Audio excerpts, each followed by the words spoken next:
রোজার ঈদ হোক বা কোরবানির ঈদ, ঈদ মানে তো শপিং করতেই হবে। নিজেদের জন্য তো এখন আর ঈদে কেনাকাটা করতে ইচ্ছা করে না, বোঝাই যায় বয়স হচ্ছে। তবে ঈদ আসলে বাচ্চাদের জন্য তো শপিং করতেই হবে, আর ওরা খুশি হলে আমরাও দ্বিগুণ খুশি হয়ে যাই। আর আজকে আপনাদের সাথে আমাদের ঈদ শপিং থেকে বাড়িতে যাওয়া পর্যন্ত সবটুকুই শেয়ার করব। ভিডিওটা পুরোটা দেখবেন, আশা করছি ভালো লাগবে। সবাই কেমন আছেন? আশা করছি ভালো আছেন। আমরা আল্লাহর রহমতে ভালো আছি। আজকের ভিডিওটা সকাল থেকে শুরু করেছি। সকালে আম্মু কাবাব তৈরি করেছিল, রুটি বানিয়েছিল, গরুর বট ভুনা করেছে, আবার মুগ ডাল দিয়ে মুরগি রান্না করেছে। গরুর বট কে কে খেতে পছন্দ করেন? আমি জানি অনেকে খেতে পছন্দ করেন না, কিন্তু আমার বেশ ভালোই লাগে। আর আম্মু রান্নাটাও বেশ মজাই হয়েছিল। আর আম্মু গরুর মাংস বুটের ডাল দিয়ে একটা কাবাব তৈরি করে, এটাও খেতে অনেক বেশি মজার হয়। সকালবেলার খাওয়া দাওয়া শেষ করে আম্মু দুপুরের জন্য রান্না বান্না শুরু করেছে। আজকে একটু ভালো মন্দ রান্না করা হবে। আমরা আগামীকাল বাড়িতে চলে যাব, তো বোন আজকে বাসায় চলে যাবে, ও আমাদের সাথে বাড়িতে যাবে না। বোন যেহেতু বাসায় চলে যাবে আর আমরাও যেহেতু বাড়িতে চলে যাব, এর জন্য আম্মু একটু রান্না বান্না করবে আর কি। আমার ভিডিও যারা রেগুলার দেখেন তারা তো জানেন যে আম্মুর বাসায় আসলে আমাদের কত খাওয়া দাওয়া করা হয়, কারণ আমার আম্মু প্রতি অক্তে 3-4 রকমের রান্না করে। আর আমাদের তো রান্নার কাছে যেতে হয় না, সব আম্মু নিজে নিজেই করে। আজকে অনেক কিছু রান্না করেছে, কি কি রান্না করেছে সেটা দেখাবো।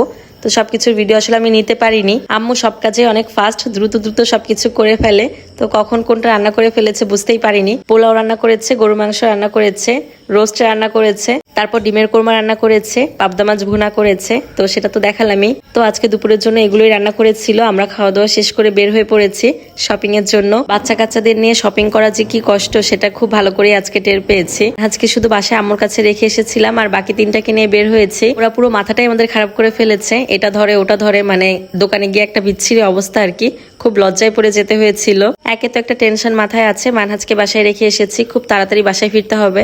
তার উপরে কোন একটা জিনিস ভালো করে কিনতে দিচ্ছে না, কোন একটা জিনিস দেখবো নাকি ওদের সামলাবো সেটাই বুঝতে পারছিলাম না। সত্যি মনে মনে কান ধরেছি যে আজকের পর থেকে আর কোনোদিন ওদের নিয়ে বের হব না। কোনো কিছু কিনতে হলে এরপর থেকে নিজের এক ফাঁকে দৌড় দিয়ে যে কিনে নিয়ে চলে আসবো, ওদের আর সাথে নেওয়াই যাবে না। এক জায়গা থেকে কেনাকাটা করা শেষ। মাহিরার জন্য শপিং করেছি, মাইবিনের জন্য তখনও কিছু কিনে নি। তারপর গেলাম আড়ং-এ কি কি কালেকশন আছে সেগুলো দেখার জন্য। এক একজন করে শপিং শেষ করবো, আগে মাহিরারটা করবো, তারপর মাইবিনেরটা করবো, আর এর ফাঁকে সেজুটা পছন্দ হলে সেজুর জন্য নিয়ে নিব। তো ঘুরে ঘুরে দেখতে দেখতে দেখলাম যে আড়ং-এ তেমন কোনো কিছুই পছন্দ হচ্ছিল না মাহিরার জন্য। তারপর ভাবলাম যে শুধু শুধু সময় নষ্ট করে লাভ নেই, মাইবিনের জন্য দেখি, যদি পছন্দ হয় তাহলে তো নিব, আর না হলে চলে আসবো। ফাঁকে একটু আপনাদের দেখালাম যে ওরা মেইনলি কি কি করেছে ওখানে গিয়ে, মানে আসলে কি করেনি সেটা বললেই বোধহয় ঠিক হবে। আমরা তো তাও এটা ওটা দেখছিলাম, মানে এদিকে ব্যস্ত ছিলাম আর কি, কিন্তু নাবিলকে দিয়েছিলাম ওদের দায়িত্ব। নাবিল তো কিছুক্ষণের মধ্যেই পুরো পাগল হয়ে গিয়েছে। ও তারপর চিল্লাচিল্লি শুরু করেছে যে ও চলে যাবে, না হলে আমাদের এক্ষুনি বাসায় যেতে হবে।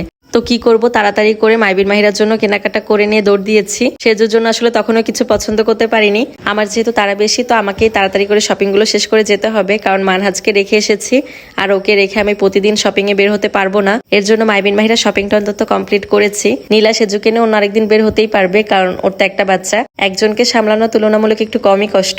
তো বাসায় আসার পর দেখলাম আম্মু রান্না বান্না করছে রাতের জন্য। ইলিশ মাছ ভাজি করেছে, ডাল রান্না করেছে, আবার বেগুন ভাজিও করেছিল। খাওয়া দাওয়া শেষ করে আমাদের প্যাকিংটাও শেষ করতে হবে।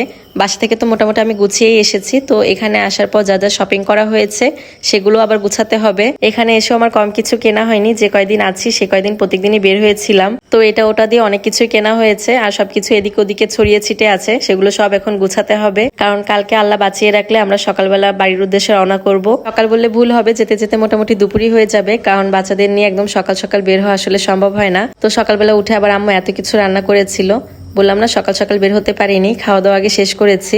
তারপর টুকটাক যা যা গুছানো ছিল সেগুলো আবার গুছিয়ে নিয়েছি। আমার একটা পার্সেল এসেছিল, তাও 2-3 দিন আগে, তো সেটা গাড়িতে জায়গা নিচ্ছিল না বলে প্যাকেট খুলে তারপর নিয়েছি। আর তারপরেই তো বাড়ির উদ্দেশ্যে রওনা করেছি। ভিডিওটা আজকে এখানেই শেষ করে দিচ্ছি। ভালো লাগলে একটা শেয়ার করে দিবেন। সবাই ভালো থাকবেন। আল্লাহ হাফেজ।